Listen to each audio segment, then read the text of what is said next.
bad data equals bad everything. Sometimes it might sound a bit extreme, but it's actually quite true. It's the data that you're feeding the machine, as it were, needs to be good so Google can learn. And every company that spends money on Google Ads is a really big investment.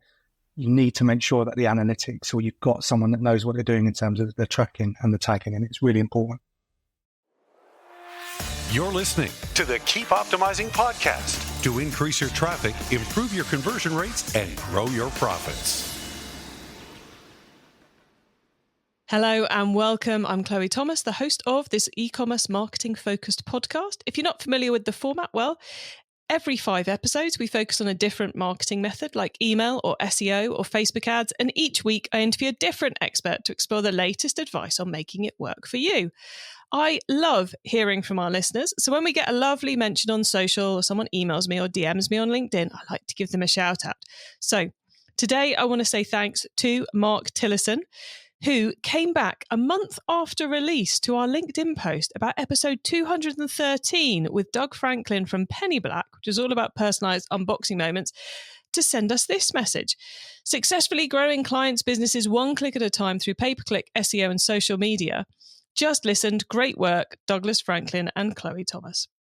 Gotta love that. Thank you so much, Mark. And if you'd like a shout out at the start of an episode, drop us a mention on LinkedIn or head to keepopt.com/review to find out how to leave a review. This month, we're not really about one marketing method. We're kind of about all of them because we've been exploring, for the last 4 episodes in this one, attribution, analytics, privacy, cookies, GDPR, all that stuff you now have to get on top of. And it's been far more uplifting than you would think. Far more solutions and opportunities than problems, I think. I think we've reached that point in this sphere now. We've done an episode all about first-party cookies and first-party data and how to feed that to the right places. We've done an episode all about how to build your analytics tech stack so you're getting the right data. We've done an episode all about the email perspective, how you deal with that data, keep it legal, etc., make the most of it. We've looked at how you get attribution right and by taking control of it so you're making the right decisions. And in this episode, we're going to be getting into the Google Ads perspective of it all. So we're going to be exploring that, looking at what you need to do to get your Google Ads performance right, what you need to do to not fall foul of Google. We'll be talking consent mode, we'll be talking enhanced conversions, and we'll be talking a fair amount about first-party data and cookies too. Do make sure you listen right to the end of the episode because my guests will be sharing their quick-fire insider tips to help you with all of this too. And then I'll share my take on it all and outline some other ways we can help you to improve your marketing performance even more. So stay tuned to the end. Did you know that third-party cookie deprecation and iOS changes have slashed your retargeting audience by 40%? Painful, right? But there's a solution. Amerce extends data tracking from 7 days to a full year, automatically enhancing your Klaviyo flows and ad signals. The result? Their customers have seen 20% more Klaviyo flow revenue and 40% more ad signals across Meta and Google, with 0 extra effort. Join top brands to gain 60% more tracked customer profiles and a 40% revenue boost in Klaviyo, Meta and Google ads from the first month. Sign up for your 30-day free trial via keepopt.com/immerse. That's keepopt.com/AIMERCE. In this episode, I'm chatting with analytics expert Ian Lewis. Ian is the head of data and analytics at Launch, the happy performance agency. And they're not just happy, they are also Google Premier partners and twice winners of Europe's Best Small PPC Agency. Hello, Ian. Hi, Chloe. How are you doing? You all right? Good. As many of the listeners already know, I used to run a Google Ads agency. So this is my opportunity to geek out about Google Ads, but also remind myself that I know nothing anymore. But how did you end up in the world of analytics, Google Ads and all this good stuff? How did you get there? So originally from London, I moved to Bournemouth about 14 years ago and to sort of start my career in marketing, as it were, and joined an agency in Bournemouth in their search and performance team. And so I started off actually as an SEO and working across multiple clients as you do at agencies. So over the past 14 years, I then moved from client side to from agency to client side. So worked actually as an analytics manager at a UK travel agency just as the pandemic hit, which was lovely, which was really good to go through. But found myself sort of full circle. So Jay, who is the founder of Launch, who's sort of building this amazing agency, got in contact a couple of years ago and said, we need a measurement department and we need to build that up for our clients at the moment. So we got the talk in, and and the job was there for me to move into building what I think is right at this point. And every agency needs a measurement team, every agency needs a data department. And Launch needed it, and it was sort of giving me the opportunity to do that. So always been a geek for numbers and trends and an Excel spreadsheet for sure. So I think this was perfect for me at this point. It's fascinating. I said, I used to have a Google Ads agency. That was a scary number of years ago now. But back then, the idea of, it was down to the customer, the client, to give us the data. Yeah. It was down to them to have their analytics set up right. And it was down to them to do all these things. But it's become such a crucial part as the algorithm takes control that we've got to be feeding it the right data. Like you say, it doesn't surprise me Jay was calling you and going, right, we've got to build this in-house because this is crucial to us to driving results for our clients.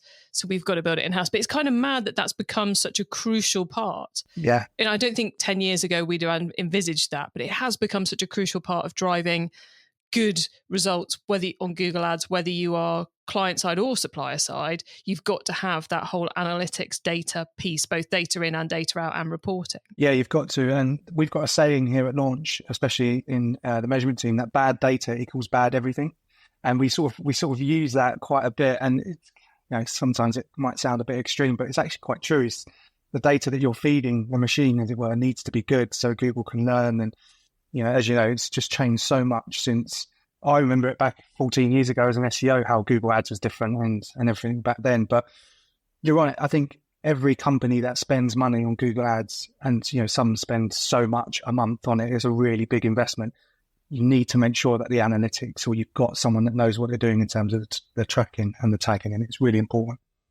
Indeed. But we're here to talk about the privacy changes impact on all of this, which is kind of like the big thing in the sky that's pushing a lot of changes. So I think some of the stuff we're going to talk about is not necessarily as a result of privacy legislation, but it is as a result of big tech, i.e. Google in this case, making changes to how things work in order to still deliver results for us despite all the changes that are going on.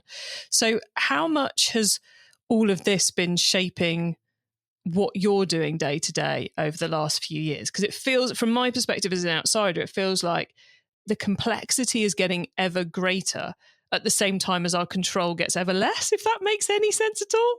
Yeah, definitely. I think there's so many people that are just confused about what Google are doing at the moment because it's such a changing dynamic. And this is where we sort of come in, because as a team here at Launch, we are supposed to know what the changes mean, what they're doing, and it allows us to explain to our clients and go, this is why you need it. But it's all down to privacy. It's people understanding actually that they don't have to accept a cookie banner when they land on a website. They can click reject, and they are starting to become a bit more aware of what the cookies are tracking them and where that data is going. And when you've got companies like Apple that had a much better privacy solution for their iOS for years, but they don't run Google Ads. So Google Ads was built on third-party cookies, basically. So it's very difficult for Google to shift into that realm without upsetting the apple cart slightly. And I think when you've got all of these new legislations, there's a legislation that was released at the beginning of the year called the Digital Marketers Act, which was released back in March, and it coincidentally coincided with the release of Consent Mode version 2 from Google. And as they say that it wasn't directly part of that, for them to be releasing it and giving a hard deadline that everybody needed Consent Mode version 2 by the 6th of March, which was when this legislation was passed, kind of made the figure that actually Google are making these changes because GDPR and e-privacy laws are just changing for the consumer a lot more. So there's just a lot up in the air at the moment where Google are making changes because they genuinely have to. Well, and you've just mentioned probably the one Google change that everybody knows about, unless they've been hiding under a rock all year, which is the consent mode V2 one, which technically everyone was supposed to have in place by March. I'm sure if any of you are listening who haven't done it yet, get on with it. Let's just put that out there. But could you quickly explain what that is and what actions we should have taken? And then we'll go on to some of the other bits and pieces. Yeah, definitely. I think the first thing to remember, though, is consent mode version 2 is very important because that helps feed the Google ads that you're running. It takes two new parameters, which is ad storage and personalization storage. And the key thing to remember here is if your cookie banner isn't working or it's not fit for purpose, then consent mode version 2 means nothing. So you can turn it on and follow it, but if it doesn't do what it's supposed to do, then you're not in the right position. So I think it's really important to make sure that your cookie banner is not just an image on your website. It is actually changing the cookies that you're landing on it. It understands consent mode version 2. Most of the cookie management platforms have that installed already, that you can just go in, turn on consent mode version 2, or just pick it up because they needed it. But what it does is just allows users to kind of explicitly say what consent they want to give. What it does is Google's tag will pick up your decisions of your cookie banner. What have you picked? If you go to manage preferences, have you picked which ones you want? And then it changes the tags and the reporting based on the user's selection, basically. So when you're in Google Ads, it will understand if you can be put into a remarketing audience, or if you can be put as a customer match, or if it needs to take model data to understand who you are as a user rather than your explicit cookies that you've allowed. So it just helps with a lot more with what Google is trying to build within the ads platform. It's that thing of you need to be collecting the right data, and then you've got to give that directly to Google so they can run your ads properly for you. And is it fair to say that if it's not set up, Google will just assume that all the people landing on your website are unwilling to accept any cookies, and therefore essentially nothing happens, or bad things happen because there's no data going into Google Ads? Exactly that. And it's one of the things that you might see is unassigned traffic in Google Analytics 4 is one of the things that we talk about quite a bit. Is that could increase massively because Google just won't know the data that is being collected. Consent mode set up correctly should already start with default as the main setting for as the default setting is denied. So if someone was to land on the website and then the cookie banner doesn't work, if the consent mode's already set to denied and not updated, then Google can't understand where they're coming from, the data they're coming from, not recording conversions. And this is all such valuable data that you need to feed back into Google Ads to allow for the Google Ads to run and optimize as good as it should be. Yeah, because it's not, I think some people have thought this is just a reporting thing. No, everybody, this is how the algorithm decides how your ads are essentially functioning, where they're appearing, when they're appearing, and all those kind of good things. So basically, consent mode, we should already have it done because the deadline was March. And if you haven't, you should be seeing some pretty horrendous things going on in your reporting that flag that you really should have done this by now. But if we are correctly setting up our cookie banners, which we should be anyway, everybody, then this should be a fairly easy thing to integrate with Google Ads. If we were doing it right in the first place, this is an easy one for people to do. Yeah, in theory, yeah. If you've got a cookie management platform like OneTrust or Cookieless or Cookiebot, for example, you should be able to go into your platform and there should be settings in there for consent mode to turn on. You may have to do some things in Google Tag Manager. So speak to your measurement analyst or someone at the agency that you use to make sure that they can go in and make those logic changes if they need to. But it's pretty straightforward. It shouldn't take too long.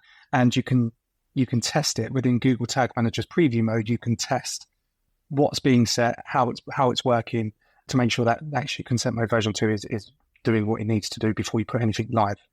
Okay, cool. So what's the next thing to do with Google and privacy that we need to talk about, Ian? Which one do you want to tackle next? I think enhanced conversions is really key at the moment. So I was lucky enough to go to the Google headquarters in Dublin back in March, where they did a whole measurement conference. So it was all around measurement, and they were jamming down everybody's throat, enhanced conversions. Which is always a sign that it would be a good idea to get it sorted if they're shouting about it that loudly. Exactly that. So it seems fitting that we talk about it. And I think it makes sense because what it does is it captures users that declined cookies. And it was brought in place because they were going to remove the third-party cookie, the whole talk around the death of the third-party cookie. So they needed to understand a way to track users cookielessly, basically. And what enhanced conversions does is it takes first-party data. So if I was a user and I landed on the website and I declined the cookie banner, nothing should be tracked. Then I go and purchase. But at that point I'm purchasing, I'm consenting to my data being provided. So I'm filling out the form, my first name, my email address, my address for the product to be delivered to. There doesn't need to be a cookie banner to collect that. I'm giving that information to the vendor. At that point, Google is saying we can take that first party data. We can then understand if that user is logged into Chrome or logged into YouTube or logged into Gmail or anything on the Google ecosystem. And if they are, then they've already accepted the terms and conditions of that platform. So if you're using Chrome, when you sign up, you accept that terms and conditions. And it matches the the email address and the mobile number to that user. And then it will be able to understand where that person's come from. And it will also be able to understand and record that conversion, which we would not have been able to get if they didn't have enhanced conversions turned on. So in Google Ads now, we're starting to see conversions that are coming through, even though cookie banner is being declined, or there's a high decline rate of the cookie banner. And it's just a way for Google to actually match those users. And that first party data, which we will talk about a little bit later on, hopefully, is that actually that first party data can be used for remarketing and customer match and all these other fancy things in Google Ads as well. So enhanced conversions help with reporting, but help with other things as well. Got you. So this is one of those scenarios where we're taking our first party data that we've collected as a merchant, as a brand, and we're feeding it back to Google in the way Google wants to enable them to do a better job for us, both in the algorithm and in the it must be, if it's doing the conversions, it's going to help with the algorithm, isn't it? Yeah, exactly that. So this is very similar to the Facebook ads one as well, isn't it? Because Facebook have a server-side tracking or something, I think they call it. Yeah, it's very similar to that. It's just a way of them trying to collect data accurately without using browser or cookies. Easy to set up? Enhanced conversion is very easy to set up. Yeah, absolutely. If you're collecting that data, so in Google Analytics or Google Ads, you just turn it on. You just enable it, right? And then if it doesn't work correctly, it will give you an error to say, we're not picking up the email address or something. So if it can't recognize the email address, it will give you that error. But what you do is you go into Tag Manager. You can set up a variable to automatically look for a piece of text with the @ symbol in it. So it knows that that's an email address. So Google have put it really easy for you to go in and turn these things on. If you still get errors, then it might get a little bit more complicated, because then you might have to reach out to the developers to then understand what's in the data layer to then pull that information manually. But 9 times out of 10, Google's made it really easy for you to turn that on, both in GA4 and in Google Ads. So, yeah. Because it's in their interest to get that data, because then they can do a better job for us and then we spend more money with them. Exactly that. Yeah, it's just, you've got it. Simple as that. You said we should get onto first-party data. So Google's obviously pushing for it because they're talking about enhanced conversions. And so we should be providing it back to them via those channels. Is there anything else we should be doing around first-party data or user-provided data to make our Google ads perform better? Is there more data we should be collecting, more ways we should be feeding it back to Google? What's your advice around this? I think my advice here is to collect data wherever you can on your website. If the user, or I guess the customer, is happy to provide that information to you, then you should welcome it with open arms. Things like newsletter signups or signing up to log in and not necessarily purchase. If someone is on a chatbot, for example, and they're providing information in that, if you can pull that information out, as long as you've explained that this is going to be used or it's part of your privacy policy, I think it's really important to have that information, because you can start to build audiences, and you can, like I said earlier, it's bad data equals bad everything, but on the flip side, good data equals good everything. If you can feed everything into it, it will just allow your ads to go that little bit further. And this is data that only you own. So you get that competitive edge to your competitor, because this is someone on your website willing to give you their information. No one else really is going to have that unless they're signing up on all different websites. But utilize it, put it into an audience, put it into your CRM, feed that back into Google Ads. So it allows Google's algorithm to know where to put your budget and what campaigns are working. It's very powerful at the moment, first-party data. And it feels like this is the beginning. Like, I feel like we've talked a lot about first-party data for a couple of years, but I feel like at the moment, the tools are set up to make it relatively straightforward to provide the first-party data to them. And therefore, the business case for getting granular about our first-party data and understanding where it goes is really solidifying at the moment. And this is clearly a scenario that's only going to get more and more important as we go on. And it's what you were just saying then reminds me of what we talked about in the previous episode 227, with our GDPR specialist, where we were talking about the importance of mapping out where all the data goes. What data are we collecting and where does it go? So clearly, any of you planning on undertaking that project should be adding, and what can we feed to Google and Facebook and another ad platform? And how do we do that and automate it to improve all of those things? Is that a process you found a lot of people going through at the moment? Yeah, definitely, because we're suggesting that this is something that they need to do, but then it opens up the bigger conversation of, well, what other data can we bring in? Shopify is a great example for it because it collects so much information that we can use that, and it connects quite easily into things like, Merchant Center and Google Ads and that kind of thing. It's a really good opportunity to sort of take a step back and go, what does my infrastructure look like? How am I getting this data in? Is it being used correctly? And if you look at privacy with Google, Google are taking that very seriously at the moment because they kind of have to. I think Apple have been doing it for years. Meta have got the conversion API, so they're eventually going to be removing the pixel from Meta. And Google, their whole business is built, as I said earlier, their whole business is built around third-party cookies and Google Ads, and no one has the power that Google Ads has. Not even poor old Bing, bless them. They don't have the same platform as Google Ads. So it was always going to be really ambitious to remove the third-party cookie, which is hence why the U-turn has happened. But people are just starting to realize, actually, how can I get that competitive? How can I use the data that I've got that's been given to me, but then also allow Google to work for them a lot harder and a lot smarter as well? It's been kind of fascinating. I studied as a historian originally, and sometimes my historian brain clicks in, and my historian brain would love to study in about 10 years' time the different big Leviathan tech companies' reaction to the privacy politics and how they've gone about dealing with it. The Apple impact, the Meta impact, the Google impact, and then dare we say it, what ByteDance and TikTok have ended up doing. And it's kind of fascinating. Completely not useful at all to all of you listening, so I'm not going to go down there for too long. I think if we can all get to grips with understanding and controlling and optimizing our first-party data and where we put it, and understanding that's a hugely important part of building performance, then our analytics data becomes more accurate. And as you were saying earlier, and I'm going to misquote you on purpose because I prefer this phrase basically, but it's like that whole garbage in, garbage out thing. Yeah. If we're feeding all the right data to the algorithms can do a good job for us. And if we're not feeding it, then it's our own fault. We're not performing better, basically. Exactly. And we're in a world now where AI is a major part of pretty much everything. And it's been in Google Ads for years.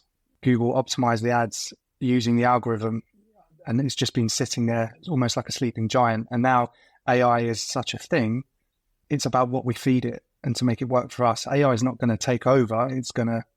We need to work with it to understand how to make it best work for us. Oh, so true. Okay, Ian, the audience are hearing this for the first time in late October. Black Friday's bearing down on us. Christmas is in full swing. Obviously, implementing this stuff and doing a better job of implementing this stuff improves the ROI on our ads. And obviously, we're all trying to do more profit, do more with less, and all the rest of it at the moment. Is there anything that it's worth taking half a day to get sorted out right now in October if you're a business that has a massive peak? Or is this best left till the 1st of January? Or not the 1st of January, 2nd of January maybe? Biggest bit of advice I give straight away to do today is to make sure that your cookie banner is working, because if you want to use first-party data, which I suggest that you do, and it gives you that competitive advantage, you don't want to have a cookie banner that isn't working. We've seen before where Google have scanned websites and found that the cookie banner isn't working as it should do. And then we've received emails from Google to say, your cookie banner isn't fit for purpose. You've got 28 days, otherwise we'll pause your account. And Google are going to that point where they're saying, we don't care how much you're spending, we will pause your account. This is why Google's privacy is so important at the moment. If you're collecting all this really good data and you're feeding it, but your cookie banner doesn't work, you could not only be in trouble with Google, but also in trouble with people on your website if they don't want to be tracked, but your cookie banner isn't doing that. I think it's really important to time when you do that, because if you change it, and say it was never working previously, and then all of a sudden you go in and now change it, the data you'll see in GA4 will change dramatically, because now all of a sudden your cookie banner is fit for purpose. So you might see an increase of not set or unassigned, and it's going to change rapidly. So don't do it just before your Black Friday weekend, because the data will be very misaligned to last year. But pick a day, pick a week where you know that you can build up to it, make those changes, test it, and then you'll get in the best possible position to hit peak. I wouldn't wait though. Like I wouldn't just wait until the new year, for example. I think it needs to be done really quickly, and you need to be in the best, because your competitor's going to do it, and they're going to be collecting that data, and they're going to be performing way better than you. So get it done as soon as possible is my advice. Brilliant. Thank you so much, Ian. It's been great getting to pick your brains about the ads perspective on all the cookie changes. So thank you so much for being here to do that. Listeners, though, remember to stay tuned right to the end so you don't miss out on Ian's insider tips on all of this and my suggestions for more free resources to help you improve things even further in your businesses. Did you know that third-party cookie deprecation and iOS changes have slashed your retargeting audience by 40%? Painful, right? But there's a solution. Amos extends data tracking from 7 days to a full year, automatically enhancing your Klaviyo flows and ad signals. The result? Their customers have seen 20% more Klaviyo flow revenue and 40% more ad signals across Meta and Google, with zero extra effort. Join top brands to gain 60% more tracked customer profiles and a 40% revenue boost in Klaviyo, Meta and Google ads from the first month. Sign up for your 30-day free trial via keepopt.com/immerse. That's keepopt.com/AIMERCE. Okay, Ian, so far we've gone deep into the ads side of cookies, consent mode, enhanced conversions, and all the rest of it. Now you get to wow us with your insider knowledge about the whole of analytics, attribution, privacy, all that good data stuff. So for the following questions, your answer can be anything to do with that, which of course does include everything we've already been talking about. Ian, are you ready for the insider tips? Yeah, let's go. Okay, let's start with newbie advice. If we've inspired someone to take their first step, what do they need to know to give themselves the best chance of success? This is a really good question. So I think the best thing that they need to do if they're running ads is just to understand, get your head around the different settings and things that are in Google Ads that will help you. Yes, if you have an agency, they're going to know these different settings. They're going to know what to turn on and what to turn off. But if you know, as a marketeer or a marketing director, if you know what they do, then you can go in and understand why they're turned on and what the strategy is. And if they're not turned on, then you have that power to ask your paid media exec or someone to go, why is this not turned on? We need this information in there. It just gives you that more ammunition to understand why Google Ads is set up the way it is. I'm doing a talk in October later on, and basically it's around first-party data and AI within Google Ads. And essentially with that, I've got a slide where I've got the inside of a cockpit of a plane with loads of buttons everywhere, and I've sort of compared that to GA4 and Google Ads. And the reason why I've done that is because it is confusing to some people that don't use it, but actually when you look at it, every button in that cockpit does something that needs to make that plane work. And that's exactly the same with GA4 and Google Ads. Every setting, everything in there is there for a reason. So if you can just understand from a high level what it is or what it does, or even just ask that question to your paid media agency, you will then start to understand the strategy behind it. So I think as a newbie, just try and get as much information as you can, I'd say. One of the things that definitely hasn't changed on Google Ads in the last 10 years, the complexity of the settings and the crucial need to actually understand them.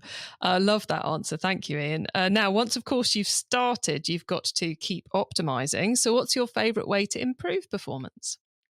I keep going back to the cookie banner only because it's so important. We talk at launch about cookie compliance being the core of everything. If you get that right, then you know that the data you're collecting is 100%.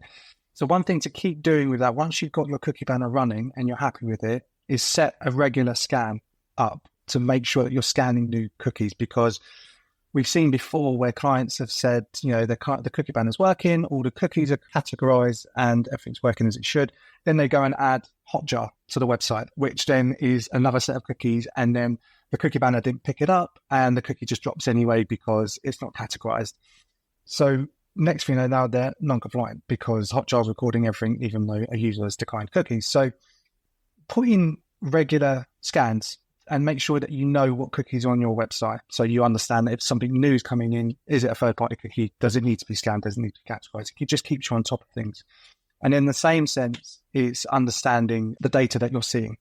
One really cool tip for GA4 is anomaly detection. We use it quite a bit. It can be a little bit funny because GA4 takes a couple of sort of 24 hours, 72 hours to actually sometimes attribute correctly. But overall, it does give you an insight of actually there's something's changed here, or there's been an anomaly. So an increase in unassigned traffic would be really important to keep an eye on, because especially if you're making changes to cookie banners. So it's always to keep optimizing, just keep on top of the data that you're collecting, and then the rest is behind the scenes for Google that they'll know what to do with it. I love that point about running a scan in particular, because I think it's so easy to go, well, we're not going to change our cookies, it's fine. And when we change our cookies, of course, we'll remember we need to update our cookie banner. Yeah. And then, no. And then the first time you realize it's gone wrong is when something bad happens, like all your ads fall off a cliff or something like that. So doing a scan, literally, is that go into whatever cookie tool we're using, hit a button and it will do a scan on a regular basis. Then we just need a Monday.com or an Asana reminder to tell us once a month to go and run our cookie piece? So it should. So the ones that I use should have it automatically running. You can set how regular you want it. So let's take OneTrust, for example. You can go into OneTrust, set the cookie scan once a month, and then you'll get an email to say the cookies have been rescanned, and it will list if they've spotted any new ones. So you don't even have to put anything into Asana or Monday.com. You should get that email to say, yeah, we've completed your scan, and here's some new cookies if that is the case. Nice. So that's like a monthly or a weekly little happy dance that everything's okay. We don't have to care about cookies this week. Okay. If someone listening wants to learn more, is there one cheap or free resource you would recommend? I've got two, actually. So Think Google is really good on YouTube. There's loads of resources. As I mentioned earlier, I went to Think Measurement, the conference back in March. So there's a whole Think Measurement piece in YouTube. It's YouTube, so you can subscribe to it, and the videos are really good, really clear, and it's coming directly from Google. So if you've got any questions about anything, that's the first place to go to. But also myself and my team have created a couple of resources on our website. So please visit launchonline.co.uk. There's a resources button, and then there's some white papers there that would be talking around attribution and measurement. So feel free to have a look at them as well. Very nice. Thank you for those. I'm loving those recommendations. I like the fact we've got a written and a video option, ticking all the boxes there. Okay, finally, it's crystal ball time. Ian, what's coming up in the next 6 to 12 months that we should be getting ready for? So the death of the third-party cookie was going to be the major thing, but now that's U-turned, that doesn't mean that it's going away. So one of the things that Google were going to do to combat this was introduce something called the privacy sandbox, which allowed Google to understand users and put them into different cohorts, let's call them, different audiences, completely cookielessly. And it was an open platform that people could plug into and understand. It never really took off, obviously, because they tested the death of the third-party cookie. I think they tested 1% of all Chrome users. And it turned out that advertisers were on average going to be losing up to 50% of their revenue. So this is why they removed. And that is from an article on eConsultancy. So find me on LinkedIn and I'll share the article with you, because it was fascinating to understand why they made that change. So they obviously tested it, realized it's not going to work massively, so they brought it back. So what's happening in the future, I think, is more privacy from Google. It's the privacy sandbox. It's trying to understand that the data that they collect is consentful. They're also bringing in new ways to accept cookies. I think word on the horizon is that it's going to be at browser level rather than website level. So something to look out for. But again, that's not set in stone at the moment. It's just things that have been circulating in the industry. And as I said before, first party data is absolutely key. If you can collect that as much as you can, it puts you in a much better position for the platform. Brilliant advice. Love those pieces of crystal ball. Ian, we're very nearly at the end of the show. So could you please let the listeners know where they can find you and your business if they want to get in touch? Yeah, so I work for Launch Online. Please visit launchonline.co.uk. I'm also on LinkedIn at Ian Lewis Analytics. And feel free to reach out if you have any questions and visit our website and get in contact if there's anything I can help you with at all. Brilliant. Thank you so much, Ian. It's been brilliant having you on the Keep Optimising podcast. So thanks for taking the time to join us. Thank you. It's been great. Cheers. So there we go, back to first-party cookies again.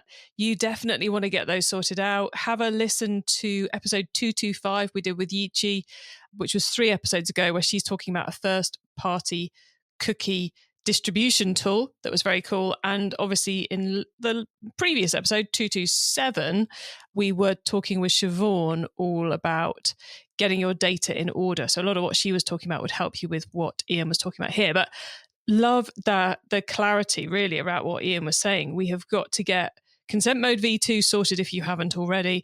You've got to have your cookie banner working.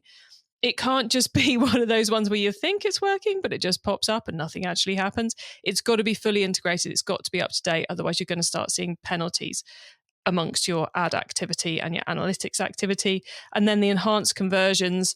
For some of you, if you haven't already got that turned on, it sounds like that's going to be pretty easy. Turn it on. It will tell you if there's any errors. If not, you've got some more work to do, and then capturing that first-party data, but the right first-party data, not just data for the sake of data.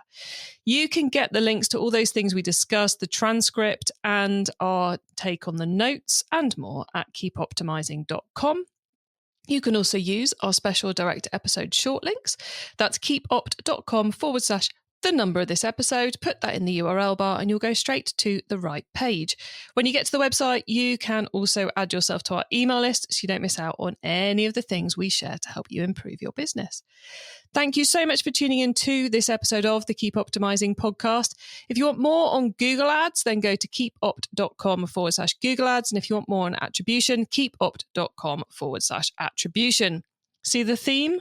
Yeah. Those links will take you through to a page on the website that lists all our episodes about those topics. And our whole set of episodes about the confusing world of attribution, analytics, privacy, and cookies is now live. So please do have a listen to all of them. You can just scroll up your podcast feed to find those. And our next masterclass topic is content marketing. So make sure you tune in next Wednesday to catch that, and make sure you're subscribed to us or following us on your favorite podcast player so you don't miss out. And if you know someone who's particularly interested in sorting out their cookies, privacy, etc., or content marketing, please do let them know we're covering it all, as this show exists to help not just you, but them as well improve your marketing. Have a great week and make sure you listen to the next episode so I can help you to keep optimizing your marketing. Access everything Keep Optimizing at keepoptimising.com. That's with an S, not a Z.